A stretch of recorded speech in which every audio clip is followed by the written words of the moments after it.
충만하십시오. 그렇게 한번 더 인사하시겠습니다. 신정에도 그리 했는데 구정에도 그리 되기를 주님의 이름으로 축복합니다. 오늘 구정 새해를 저희들이 맞이하면서 성경에 있는 가장 큰 맥과 주제 한번 따라 하실까요? 하나님 사랑, 이웃 사랑라고 하는 제하의 말씀으로 우리 성도님들과 함께 은혜를 나누고자 합니다. 자, 이제 구정이 되면은 친족들을 만날 것입니다.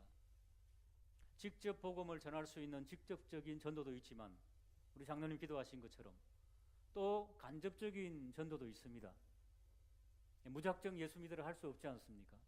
우리의 말과 행실과 우리의 모습을 통해서도 그리스도의 향기를 전할 수 있는 그런 놀라운 역사. 야, 정말 같은 친척이지만 당신은 하나님을 사랑하는 사람 같아. 정말 하나님의 사랑을 우리 친족들에게 실천하는 사람 같아. 할렐루야. 그런 놀라운 역사가 있기를 주님의 이름으로 축복합니다. 오늘 뒷자리에 빛이 되어 있는데 설날 예배드리는 주보 순서지가 빛이 되어 있습니다. 필요하신 분들은 넉넉히 가져가시길 바라고요. 또 오늘은 이단 경계 주일입니다. 여러분 친족 중에 분명히 그 중에 이단들이 있을 것입니다. 잘 분별하고 기도하고 영적 승리를 통해서 승리하기를 간절히 원합니다. 그리고 또 제사 때문에 또 골머리를 아프게 하는 그런 부분들도 있을 것입니다. 지혜롭게 잘 감당하시길 바라고요. 특별히 요즘 신천지가 아직도 꺼지지 아니하고 날뛰고 있는데 친족 중에 신천지가 있다면은 혹 이런 사람들, 화수목금이 굉장히 바쁘게 딜랑달랑하는 사람들, 밤늦게 들어오는 사람들, 혹은 또 성경 공부가 멋있게 하는 데가 있다, 재밌게 하는 데가 있다, 선교사님이라 하더라, 어디 장로님이라 그러더라. 그 100% 신천지입니다. 성경 공부는 어디서 하자고요? 옆에 있는 분들에게 예배당 와서 하십시다 한번 인사하시기 바랍니다. 다른 데 가면 독약입니다. 여러분 그거 아셔야 됩니다. 본교회를 하나님께 주신 이유는 본교회에서 영적인 성장을 하라고. 딴 데 가서 독초 먹고 오면 안 됩니다. 친척들 만나면은 신천지를 바로 구별하여서 경계하고 그들도 변화시켜서 진정한 진리 안으로 초청하게 되는 그런 역사 있게 되기를 축복합니다. 오늘 하나님 사랑, 우리 교회 생활하면은 하나님 사랑, 이웃 사랑 수도 없이 들어옵니다. 그럼 물어봐야 됩니다. 하나님 사랑이 도대체 뭔가? 어떻게 하는 것이 하나님을 사랑하는 것인가? 한 3가지 정도로 성경은 요약해주고 있습니다. 먼저 신명기 4장 39절 40절을 읽어보겠습니다. 시작. 그런즉 너는 오늘 위로 하늘에나 아래로 땅에 오직 여호와는 하나님이시요 다른 신이 없는 줄을 알아 명심하고. 시작. 오늘 내가 내게 명령하는 여호와의 규례와 명령을 지키라. 너와 내 후손이 복을 받아 내 하나님 여호와께서 내게 주시는 땅에서 한없이 오래 살리라. 아멘. 39절을 다시 한번 더 띄워주시기 바랍니다. 그런즉 너는 오늘 위로나 하늘에나 아래로 땅에 오직 누구만 계시다고요? 여호와 하나님만 계시다는 거예요. 유일신. 제사를 지나면 어떤 신에게 절을 합니까? 조상신. 절을 안 하면은 근본도 없는 사람, 조상신도 몰라보는 사람. 그래서 우리 그리스도인들은 갈등하고 있지요. 우리 그리스도인들은 조상신이 없다, 아니 없습니다. 오직 하나님만이 있습니다. 조상신이 있다 해도 절해야 되겠습니까? 안 해야 되겠습니까? 안 해야 됩니다. 하지 말자, 하지 말라. 상천하지에 하나님만이 우리의 신이시다. 물론 우리들 가운데 아직도 믿음이 연약하여 어르신들의 윽박에 절을 할 수밖에 없는, 회사를 차리고 돼지 대가리에 10,000원짜리 콧구멍에 꽂아 넣고 절을 할 수밖에 없는 그런 문화가 있다 할지라도 앞으로 내가 더 성숙한 성도가 되면은 이런 무식한 행동은 하나님 앞에서 하지 말아야 되겠다. 이런 죄악된 행동들은 아무런 효임이 없다. 드라마를 볼 때마다 고사 지내는 거 보면 참 속이 많이 상합니다. 그러나 우리가 기도함으로 인내함으로 이 땅에 제사가 사라지며 유일한 하나님을 섬기게 되는 날 속히 오게 하여 주시옵소서. 제사 누가 만들었습니까? 네, 공자님이 만드셨지요. 공자 무덤 한번 볼까요? 사진 한번 보시기 바랍니다. 중국의 산동성에 가면 지금도 많은 관광객들이 모여가지고 저렇게 제사 행위를 하고 있습니다. 공자의 무덤인데요. 울긋불긋한 것. 비석이 있고 그렇죠. 공자의 동네에서는 제사를 저렇게 지냅니다. 동네 사람들이. 파인애플도 있고요. 우리나라가 더 어마어마하죠. 저기 이제 제사 지내는데요. 우리나라는 한 4대 정도까지 제사를 지내는 걸로 알고 있습니다. 근데 이제 중국에는 5대로 지냅니다. 저 할머니 한 분, 할아버지 한 분 계시고 그 위에 그림 양옆에 있죠. 1명, 2명, 3명, 4명, 5대조까지 그렇게 제사를 지내게 됩니다. 저는 공자의 무덤 옆에 있는 소원 표찰, 좋은 대학 들어가게 해주세요. 부부 화목하고 부모님 건강하게 해주세요. 뭐 그런 거 있죠. 그 다음 사진 보실까요? 저게. 한자를 아시는 분은 알겠습니다만은 좋은 대학 입학 기원 글이 되겠고요. 그 다음에 부모 건강, 부부 화목. 다 주제는 좋은데 누구에게 올려드리는 겁니까? 공자는 지금 죽었습니다. 그렇죠? 공자에게 제자가 와가지고 사람이 죽으면 어떻게 됩니까? 이렇게 묻습니다. 그랬더니 공자가 하는 말이 산 사람의 일도 다 모르는데 죽은 사람의 일을 내가 어떻게 알겠느냐, 그렇게 말했습니다. 그래도 부모님이나 선조님이 죽으면 뭔가 좀 행위가 있어야 되지 않겠습니까? 사람은 종교성이 있거든요. 그러니까 할 수 없이 공자가 죽은 사람의 일은 나는 모르겠지만은 관원상제라 그래가지고 한 4대까지 섬겨라 그러면은, 그래서 제사가 생긴 겁니다. 공자도 자기가 알지 못하는 이야기를 했던 거지요. 그런데 공자가 제사를 지내라고 한 것은 평민들이나 서민들이나 종들은 영혼이 없다고 보는 겁니다. 귀족들만, 왕족들만 제사가 지내게 되어 있었습니다. 그래서 그 사대부만 지내도록 하라, 그렇게 했습니다. 그리고 그 준비는 누가 하느냐? 여자들이 해라. 제사 준비를 누가 합니까? 남자들이 합니까? 여자들이 합니까? 여자들은 쇠가 빠지게 부엌에서 일하고 남자들은 방에서 뭐 하고 있습니까? 텔레비 보고 있죠. 공자가 만든 겁니다. 사람의 영혼에 대해서 모르기 때문에 차별성, 파벌성, 억압성. 사랑하는 여러분, 세상의 종교는 그렇다는 것입니다. 그런 병폐가 여태까지 내려오고 있습니다. 뭐 좋은 것도 있죠. 효 같은 거, 효사상. 뭐 좋은 것도 있습니다. 공자가 뭐 나쁜 사람은 아니지 않습니까? 좋은 서성이기도 하지요. 그러나 그가 만든 영적인 부분은 아무것도 없어요. 유교는 영혼이 어디 간다고 봅니까? 고조, 할머니, 할아버지까지는 영혼이 떠돌아다닌다고 이렇게 보고 있어요, 그냥. 그러니까 4, 5대까지 제사를 지내죠. 그 다음 어떻게 될까요? 그 영혼이? 그냥 없어진다고 보는 거예요, 없어진다고, 그냥. 그러니까 여러분 이 5대조, 10대조, 20대조는 제사 없잖아요. 영혼이 없어진다고 보는 거지요. 그리고 유교는 굉장히 율법주의적입니다. 우리 법대로 하지 않으면은 엄청난 박해가 따릅니다, 여러분. 아시죠, 옛날에? 양반 세도들 보면. 우리나라에 복음이 들어왔습니다. 복음이 제사를 지내는 것은 우상숭배다 그래서 제사를 안 지내다가 얼마나 많은 순교자를 내었습니까? 로마 카톨릭 천주교도 마찬가지입니다. 제사 안 지내는 문제 때문에 엄청나게 많은 김대건 신부를 비롯한 백사민과 어마어마하게 많은 천주교도들이 순교를 당했습니다. 근데 참 이상하죠. 지금은 천주교에서는 제사를 허용하고 하고 있어요. 지금 저희 개신교는 우상 숭배로 명시하고 제사를 지내지 않고 있습니다. 오직 하나님은 유일하신 하나님임을 믿으시기를 주님의 이름으로 축복합니다. 20년 전 1999년도에 상명여대 교수 김경일 교수님이 책을 한 권 냈지요. 공자가 죽어야 나라가 산다. 우리나라는 중국보다 더 공자적입니다. 더 유교적입니다. 거기에 보면은 그런 이야기가 나오죠.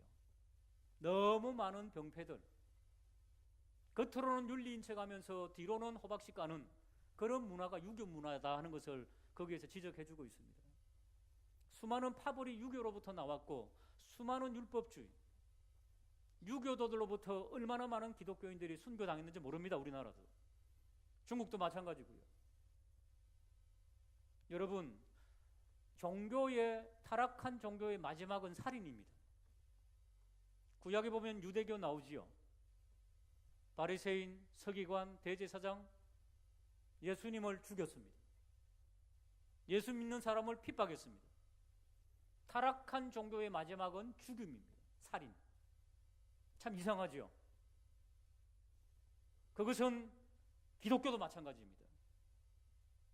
기독교가 타락하니까 십자군 전쟁을 일으켜가지고 수많은 범죄를 행했습니다.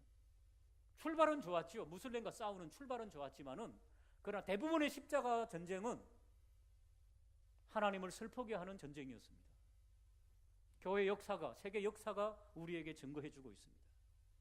우리가 신앙인으로 살아가면서 유일하신 하나님 예수 사랑 잊어버리면은 우리 속에 미움과 다툼과 살인이 일어납니다. 사람을 세우지 못하고 사람을 죽이게 됩니다. 사랑하는 여러분, 진정한 그리스도의 사랑이 우리에게 넘치므로 사람을 살리는 그런 복음이 되기를 주님의 이름으로 축복합니다.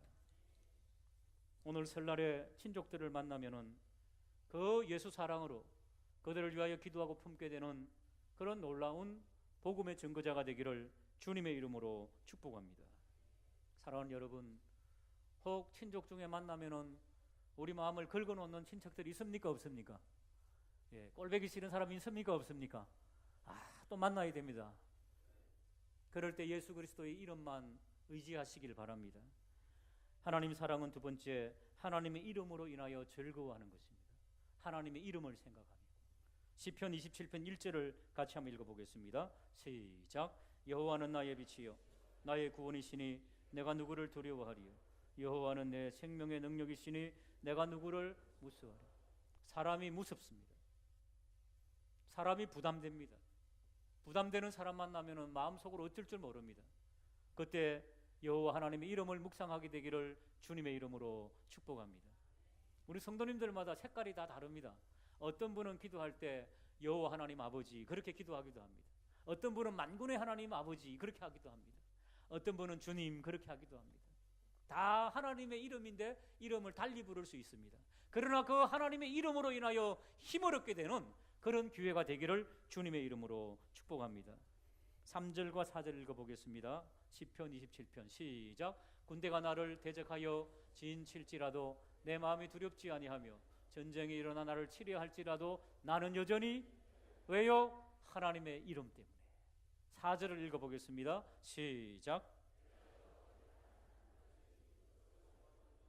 내가 평생에 여호와의 집에 살면서 여호와의 아름다움을 바라보며 그의 성전에서 사모하는 그것이라. 할렐루야. 이런 놀라운 역사, 하나님을 바라보는 그런 믿음의 기회가 되기를 주님의 이름으로 축복합니다. 세 번째, 하나님을 사랑한다는 구체적인 표현을 한번 따라 하실까요? 예수님을 하나님의 아들이라 시인함. 사랑하는 여러분, 이단들, 사이비, 하나님의 아들 예수 그리스도를 인정 안 하는 이단들이 많이 있습니다. 여호와 증인 좀 있지요. 검은 옷 입고 이렇게 돌아다니는 사람들. 예수님을 하나님의 아들이라 인정 안 합니다. 여호와 하나님만이 유일신이고 예수님은 선지자 중에 하나인데 선지자들보다 조금 더 유명한 사람입니다. 이렇게 봅니다. 외국 아이들 왜 2명씩 짝을 맞춰서 다니는 몰몬교 있지요. 거기도 마찬가지입니다. 대부분의 이단들, 또 금방 드렸던 통일교나 신천지나 또 예수장막 뭐 이런 데 있죠. 그 다음에 안산홍 하나님의 교회 뭐 이런 데는 예수님 플러스 교주가 또 속해 있고요. 가만히 보면 예수님이 밀려나 계십니다. 교주 때문에. 가만히 보십시오. 한 사람을 절대화합니다. 그리고 그 절대화한 사람은 절대 죽기 전에는 변하지 않습니다. 문선명, 박태선, 이만희 안 변합니다. 그대로 존재합니다. 예수님처럼. 이단입니다. 인간을 의지하지 말고 삼위 하나님만 의지하는 예수님을 하나님의 아들이라 시인하는 그런 복음의 진리 가운데 서게 되기를 주님의 이름으로 축복합니다. 하나님의 말씀이 직접 말씀하고 있습니다. 요한 1서 4장 15절 같이 읽어보겠습니다. 시작. 하나님이 그의 안에 거하시고 그도 하나님 안에. 저기 보십시오. 말씀이 그대로 명시하고 있지 않습니까? 저기에 무슨 설명이 더 필요합니까? 예수님을 하나님의 아들이라 시인하는 자들마다 하나님이 그 안에 계시다는 겁니다. 그러니까 시인하지 않는 자에게는 하나님이 계십니까? 안 계십니까? 그할 수가 없습니다. 하나님은 우리의 신앙 고백 속에 거하는 겁니다, 여러분. 예수님이 나의 구주입니다 할 때 이 마음속에 성령님이 임재하는 겁니다. 16절 읽어보겠습니다. 시작. 하나님은 사랑이시라. 사랑 안에 거하는 자는 하나님 안에 거하고 하나님도 그의 안에 할렐루야. 이런 놀라운 말씀으로 분별하시길 바라고, 주부 안면에 성경 구절들을 요약해 두셨으니까 잘 묵상하고 설날에 잘 활용하시기를 바랍니다. 자, 두 번째 한번 따라할까? 이웃사랑. 이웃사랑. 여러분, 이웃사랑 하면은 어떤 생각을 먼저 하시나요? 대뜸 남을 사랑해야 된다, 그렇게 보시죠. 타인을 사랑해야 된다. 물론 결론적으로 맞습니다.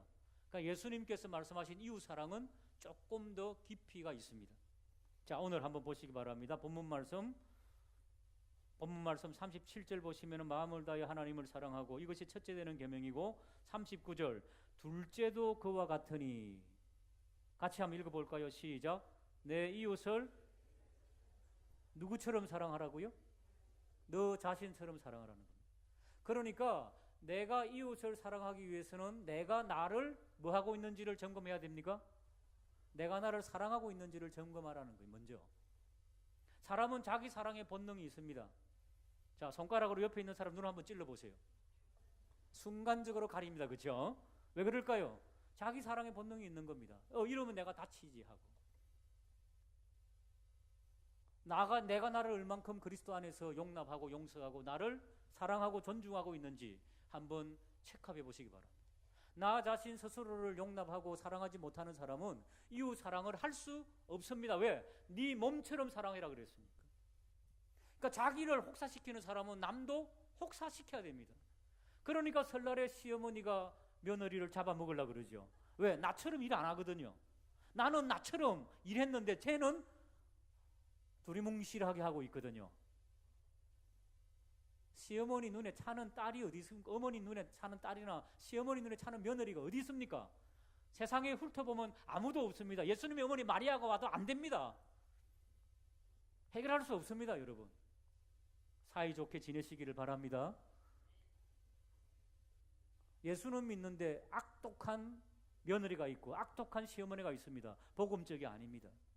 나 자신을 사랑하는 방법을 모르기 때문입니다. 자, 그러면은 나 자신을 사랑하는데 왜곡된 방법, 성경이 지적하고 있습니다. 한번 화면을 보실까요? 디모데후서 3장 1절에 보면은 너는 이것을 알라는 겁니다. 말세에 고통의 때가 일어나는 겁니다. 왜? 사람은 자기를 사랑하는 방법을 모르기 때문에. 사람들이 자기를 사랑하며 저기 자기를 사랑한다는 것은 selfish, 이기적으로 사랑한다, 그런 뜻입니다. 성경적으로 자기 자신을 바라보는 것이 아니라 이기적으로 자기를 병적으로 사랑하게 되어 있습니다. 그런 사람들은 결과가 저렇게 나옵니다. 뭘 사랑한다? 돈을 집착한다는 겁니다. 엊그제 연속극을 집사람하고 잠시 봤는데 자기 딸에게 교육을 시킵니다. 남자를 신랑감으로 만나려면 돈, 능력, 끝, 그러더라고요. 이 돈 있고 능력 있어야지요. 맞아요. 그러나 성경은 아닙니다. 돈을 사랑하며 자랑하며, 저는 개인적으로 명품으로 휘두르는 거 싫어합니다. 우리 청소년들이 있지요. 유명한 브랜드로 옷하고 신발 못 신으면 기가 죽어가지고 학교에 가면 따돌림을 당한답니다. 쟤는 저런 옷도 하나 없다고. 실제 상황이죠. 전국적으로. 명품 때문에 우리나라는 병들어 있는 사회인 것 같아요. 그래서 개인적으로 명품을 좀 싫어합니다. 고등학교 때는 일부러 흰 고무신을 사가지고 실내화로 나이키, 프로스펙트 그렇게 적고 다녔어요. 저도 너무 싫어가지고. 중고등학교 때부터 너무 싫더라고요. 그런 것들이 너무 명품하고 하는 것들. 화면을 계속 띄워주시기 바랍니다. 2절을 계속 띄워주시기 바랍니다. 예, 자기 자랑하며 교만하며 비방하며, 그렇죠. 청소년들, 아이들이지요, 명품 같은 거 이름 있는 메이크 안 갖고 다니면 비웃고 비방하고 그래요. 그래서 자살하는 청소년들도 들어 있잖아요, 뉴스에. 비방하며 부모를 거역하며. 오늘날 심각한 문제지요. 잘 섬기는 기회가 되기를 주님의 이름으로 축복합니다. 감사하지 아니하며 거룩하지 아니하며. 3절을 같이 읽겠습니다. 시작. 절제하지 아니하며 사나우며 선한 것을 저기까지. 사나워요. 사람들이 조금만 잘못 봐도 왜 째려보느냐 그러고요. 조금만 이제 잘못해도 있지요. 그러니까 저 반대로 하면 됩니다. 무정한 저것을 반대로 어떻게 해요? 넉넉한 정을 가지고 원통하지 않고 감사하면 되고요. 모함하지 않고 칭찬하면 되고요. 절제하지 못하면 절제하면 됩니다. 사나운 것 대신 어떻게 해요? 포근하면 됩니다. 옆에 있는 분 한번 보세요. 이 사람이 사나운 사람인가 포근한 사람인가? 아차, 잘못 봤다 그러면 안 됩니다. 4절을 한번 읽어보겠습니다. 4절입니다. 시작. 배신하며 조급하며 자만하며 쾌락을 사랑하기를 하나님 사랑하는 것보다 더하며. 그 다음, 경건의 모양은 있으나 경건의 능력은 부인하니 이 같은 자들에게서 내가 왜? 자기를 사랑하는 방법 저렇게 세상적으로 되면은 절대로 이웃을 사랑할 수가 없습니다, 여러분. 그렇기 때문에 1절에서 5절까지 나오는 디모데후서 3장, 저 방법을 반대로 하면은 내가 나를 십자가 안에서 어떻게 용납하고 사랑하시는가 결론이 나온다는 것입니다. 여러분, 나 스스로를 나는 그리스도의 십자가의 보혈로 구속함을 받은 나는 주님 안에서 참 성도가 되었다. 이번 연휴 때 여러분 친족도 만나고 즐거운 시간도 가지지만은 하루 정도 반나절 정도는 나 자신을 위로하면서 한번 묵상하며 조용한 시간을 한번 가져보면 어떻겠습니까? 그 나 자신을 바라보며 얼마나 살아왔는지, 어떻게 살아왔는지. 사랑하는 여러분, 우리의 육신을 너무 혹사해서도 안 됩니다. 피곤한 육신도 좀 쉬어줘야 됩니다, 여러분. 안식해야 됩니다. 하나님의 말씀으로 좀 점검해 보시고. 오늘 기도 인도하시는 우리 함장로님 뒤에 앉아 계시죠? 오늘 아침에 출근하려고 그러는데, 교회 오려고 그러는데 커피가 툭 쏟아지더래요. 그리고 이 기도 인도하러 나오실 때 커피 안 쏟아지도록 좀 기도 좀 해달라 그러더라고요. 혹시나 툭 터지면 얼마나 피곤하시면 그렇겠습니까? 열심히 일하시거든요. 그 장로님 좀 시간 좀 빼셔가지고 조금 쉬시면 좋겠습니다. 좀 쉬시라고. 근데 일 중독 형들도 있죠. 쉬면은 이게 막 안절부절 못하는 분들 있죠. 일 중독으로부터 하나님 벗어날 수 있도록 기도해야 됩니다. 그래서 어떻게 해요? 자신을 사랑하는 방법. 그것은 영적인 관리도 마찬가지입니다. 육신적인 관리도 마찬가지입니다, 여러분. 적당한 음식과 적당한 운동과 적당한 휴식과 적당한 건강한 생활, 이런 것을 통해서 강건하게 살아가시는 자기 사랑의 역사가 일어나기를 주님의 이름으로 축복합니다. 자기 관리와 자기 사랑이 된 이후에 눈이 떠지게 되어 있습니다. 그래서 예수님께서는 네 이웃을 네 자신처럼 사랑하라. 나 자신도 사랑하지 못하고 혹사시키는 사람은 이웃을 바라볼 수 없다니까요. 그런 실천의 역사가 일어나기를 다시 한 번 더 주님의 이름으로 축복합니다.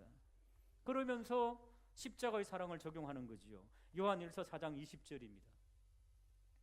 시작. 누구든지 하나님을 사랑하노라 하고 그 형제를 미워하면 이는 거짓말하는 자니 보는 그 형제를 사랑하지 아니하는 자는 보이지 못하는 바. 십자가의 사랑으로 나를 용서해야만이 내 형제를 용서할 수 있고, 형제를 용서하다 보면은 하나님의 사랑이 그 속에 풍성하게 된다는 것입니다. 21절입니다. 시작. 우리가 이 계명을 주께 받았나니 하나님을 사랑하는 자는 또한 그 형제를 사랑하게 됩니다. 하나님으로부터 충만한 용서의 기쁨을 먼저 자신에게 적용하기를 주님의 이름으로 축복합니다. 그러면 이게 흘러 넘치게 되어 있다는 거죠.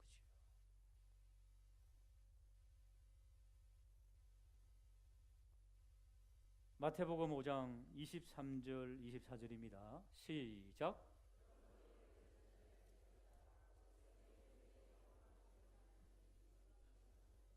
예물을 제단 앞에 두고 먼저 가서 형제와 화목하고 그 후에 예물은 예배입니다. 예배와 예물은 같이 가는 거니까. 하나님 앞에 예배드리고 하나님 앞에 예물을 드리기 전에 나는 누구와 불통한 관계가 있나, 불편한 관계가 있나 한번 살피시기 바랍니다. 부부와도 그러고 가족과도 그러고 친족과도 그러고. 여러분, 우리나라는 가끔 그런 질문들을 하죠. 아내와 남편에게 다시 태어나도 나랑 결혼하겠습니까? 뭐 그런 질문들 하죠. 다 대놓고 절대 안 한다. 왜 그런 이야기를 합니까? 그런 일은 일어나지 않습니다. 그러니까 나는 100번 태어나도 당신이 좋아. 그러면 얼마나 좋습니까? 네? 우리 인생은 한 번입니다. 근데 왜 그 일어나지 않는 일을 가지고 절대로 나는 뭐 이 가문은 아주 뭐 고집 많은 성씨들이 있죠. 뭐 권씨라든가 뭐 이런 거 있죠. 절대 나는 뭐 이런 거 뭐 하려고 해요, 그런 거. 그냥 나는 100번 태어나도 권씨가 좋아, 한씨가 좋아 이러면서 좋은 관계를 맺게 되기를 주님의 이름으로 축복합니다. 왜 그리스도인들이 지뢰 없는 일을 가지고 관계를 깨려고 그러십니까? 누구든지 좀 화목하고 좀 져주고 좀 다퉜다 싶고 몸이 불편하고 마음이 불편하다 그러면 전화해가지고 좀 잘못했다 그러고 그러면 안 됩니까? 예수 사랑으로 좀 넉넉한 그런 사랑의 마음이 우리가 되기를 주님의 이름으로 축복합니다. 마지막입니다. 한번 따라할까요? 하나님의 사랑을 이웃에게 실천함. 요한일서 3장 16절 한번 볼까요? 시작. 그가 우리를 위하여 목숨을 버리셨으니 우리가 이로써 사랑을 알고 우리도 형제를 위하여 목숨을 버리는 것이 마땅하니라. 그 다음요. 누가 이 세상의 재물을 가지고 형제의 궁핍함을 보고도 도와줄 마음을 닫으면 하나님의 사랑이 어찌 그 속에. 그렇습니다, 여러분. 지금 명절이지요. 우리는 다 도울 수 없지만은 나에게 선택해 주는 사람들이 있습니다. 교회도 마찬가지입니다. 명절이 되면은 교회에서 좀 함께 나누고 싶다 하는 분들이 있으면 교구에서 이렇게 다니면서 조그마한 선물을 나눕니다. 어제 점심을 먹고 우리 교육자들하고 걸어오는데 저 멀리서 우리 교우 중에 병들고 지금 막 치료받는 교회의 병원을 다니는 투석하고 막 이런 분 한 분이 내 눈에 딱 띄더라고요.